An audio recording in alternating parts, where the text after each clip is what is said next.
La princesse Ojugo avait fait tout son possible pour gagner le cœur d'un homme, mais aucun homme n'était prêt à s'installer avec une princesse dont la voix était plus grave que celle d'un homme.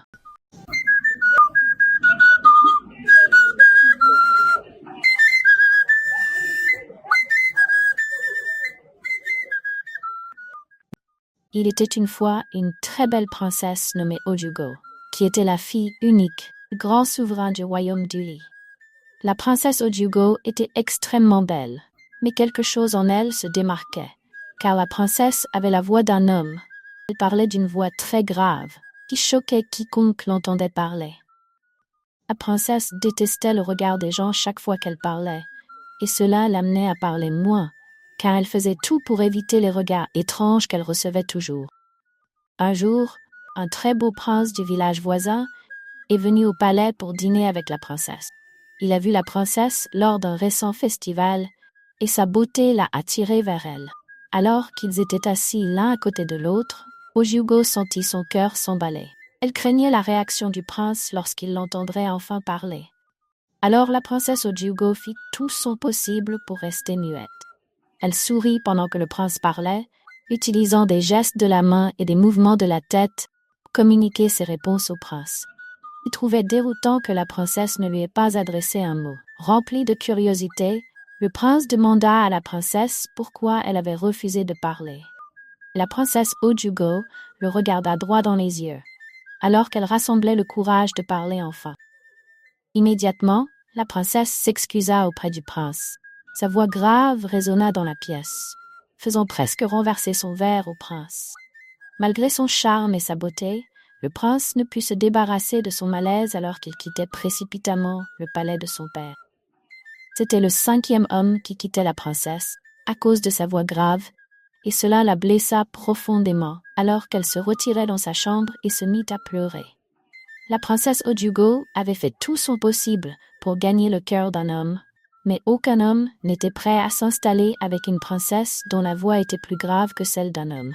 Son père, le roi, en entendant ce qui s'était passé entre la princesse et le prince, s'assit sur son trône, inquiet, en réfléchissant à ce qu'il fallait faire.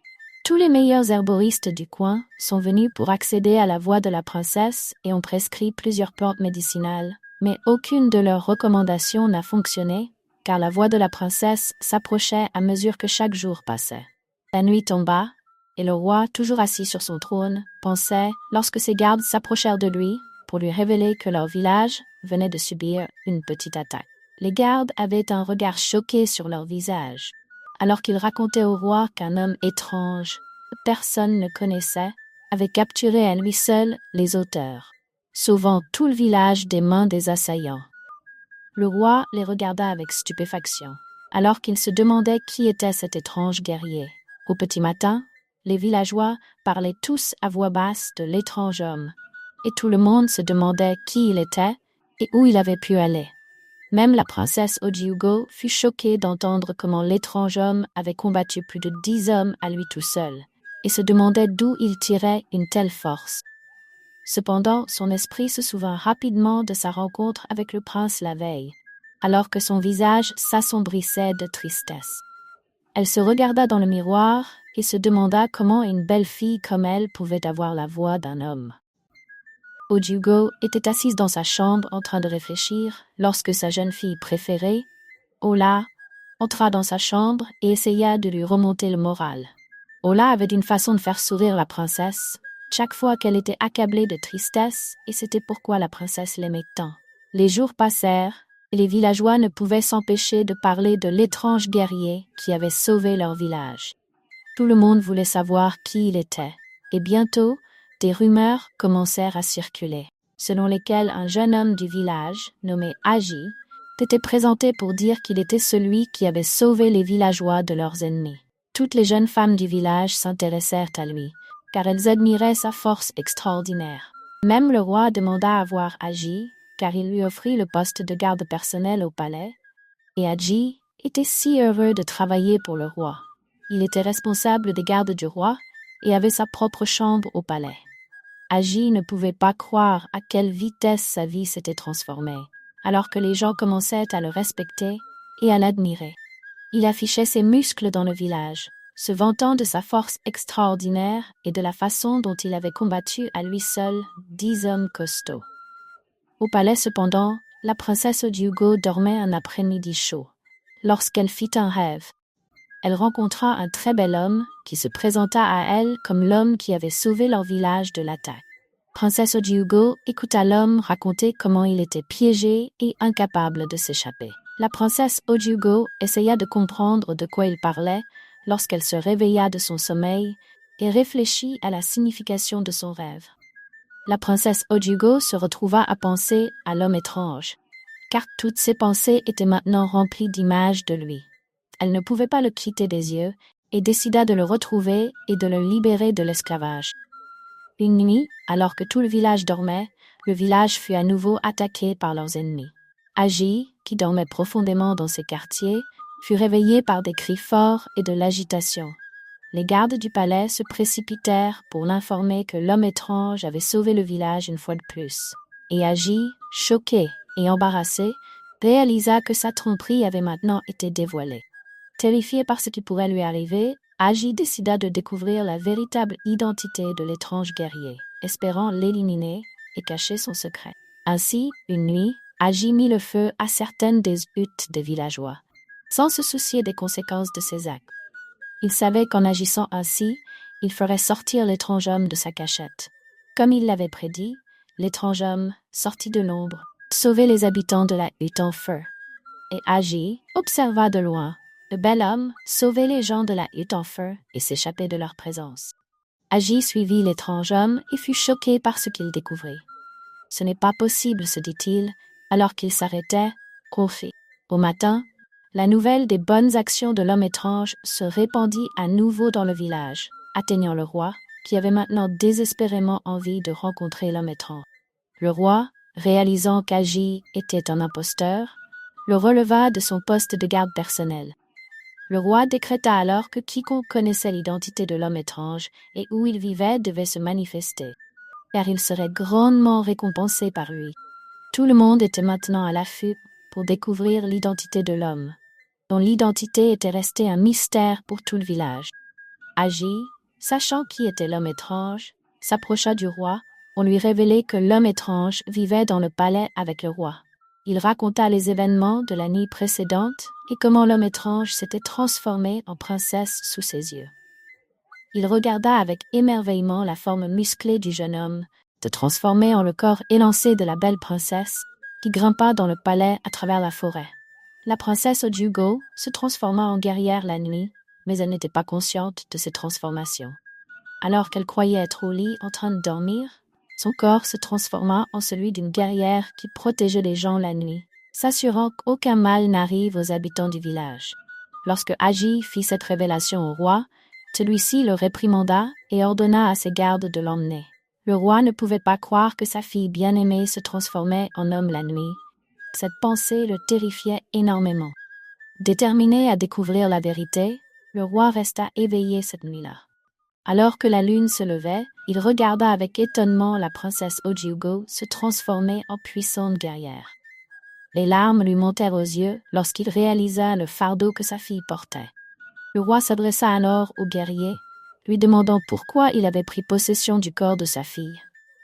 Le guerrier lui répondit que le jour où sa fille était née, il était mort et avait été transféré dans le corps de la princesse, car elle était le seul bébé né au moment de sa mort. Il dit au roi qu'il n'avait pas d'autre choix que de prendre possession du corps de la princesse pour lui permettre de vivre et de protéger le village de tout mal. Le roi demanda alors ce qui pouvait être fait pour les séparer, permettant à sa fille de vivre une vie normale, et le guerrier dit au roi qu'il ne serait autorisé à quitter le corps de la princesse que lorsque sa mission sur terre serait terminée. Le guerrier fut envoyé pour empêcher une grande calamité de s'abattre sur tout le village. Et pendant des années, il avait agi en tant que leur protecteur, sauvant les villageois de nombreux maux. Pendant tout ce temps, la princesse Ojiugo n'avait aucune idée qu'elle était la guerrière. Son père, le roi, l'appela le lendemain matin pour lui annoncer la nouvelle, et la princesse n'en croyait pas ses oreilles. Elle se souvint alors de son rêve, de l'homme qui lui avait dit qu'il était piégé, et tout commença à avoir plus de sens pour elle, car elle réalisa qu'elle avait vécu à la fois comme un homme et une femme pendant tant d'années. Sa voix grave était le résultat de l'esprit du guerrier résidant en elle. Et la princesse, bien qu'effrayée par la révélation, était réconfortée par le fait que son corps était utilisé pour protéger son propre peuple. Pendant ce temps, Agi, poussé par la cupidité et le désir de récupérer sa fausse gloire, élabora un plan pour éliminer le guerrier. Il rencontra un puissant sorcier, qui lui dit qu'éliminer le guerrier transférerait l'esprit du guerrier en lui, faisant de lui un homme très puissant. Le plan d'Agi était d'utiliser son pouvoir pour renverser le roi et revendiquer son trône. Ce qu'Agi ne savait pas, c'est que son plan diabolique le conduirait à sa propre chute. Agi demanda donc au sorcier quelle était la meilleure façon de tuer le guerrier, et le sorcier lui donna un objet de forme étrange qu'il devait utiliser pour poignarder le guerrier. Le sorcier maléfique dit à Agi qu'une fois qu'il poignarderait le guerrier avec l'objet, les pouvoirs du guerrier lui seraient transférés, le rendant extrêmement puissant. Et Agi était si excité d'entendre cela. Agi décida alors de semer à nouveau le chaos dans le village, pour attirer le guerrier, dont il savait qu'il viendrait. Cette fois, il creusa un très grand trou dans le sol et le recouvrit de feuilles. Alors qu'une jeune fille rentrait chez elle après avoir traversé le ruisseau, elle tomba dans le grand trou et se cassa la jambe. La jeune fille hurla de douleur extrême, implorant que quelqu'un vienne la sauver. Ces cris attirèrent l'attention du guerrier qui se précipita sur les lieux pour lui sauver la vie. Alors qu'il s'approchait du trou, Agi, qui se cachait à proximité, se précipita derrière lui pour frapper, quand soudain son estomac commença à devenir si gros, le poussant à crier de douleur. Ce qu'Agi ne savait pas, c'est que l'étrange objet que le sorcier lui avait donné était maudit. Cependant, la malédiction ne pouvait être activée que s'il était mis en contact étroit avec une vierge.